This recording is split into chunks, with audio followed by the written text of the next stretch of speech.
அரிசி துவரம்பருப்பு ரெண்டையும் எடுத்துக்கேன். நல்லா களைஞ்சி இப்போ வதக்கியாச்சு. அதில் போட்டுற போகிறேன் குக்கரில். இப்போ போட்டுட்டு அதில் உப்பு, மஞ்சப்பொடி, காரப்பொடி, சாம்பாருக்கு என்னெல்லாம் போடுவோமோ அதெல்லாம் போட்டு மூடி வச்சுட்டா போதும். ரொம்ப சூப்பராக இருக்கும்.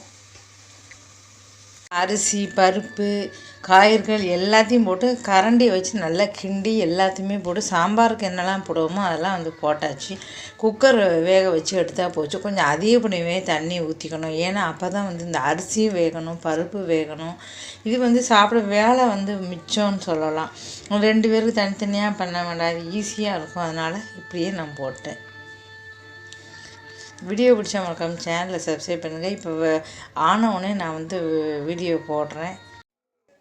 சாம்பார் சாதம் இப்போ சாம்பார் பண்ண எவ்வளோ நேரம் ஆகும்? ஆனால் பாருங்கள், 5 நிமிஷத்தில் பருப்பு அரிசி போட்டு சாம்பார் சாதமாக பண்ணியாச்சு. சாப்பிட்றதுக்கு ரொம்ப சூப்பராக இருக்கும். இந்த வீடியோ பிடிச்சா மறக்காம சேனலை சப்ஸ்கிரைப் பண்ணுங்கள்.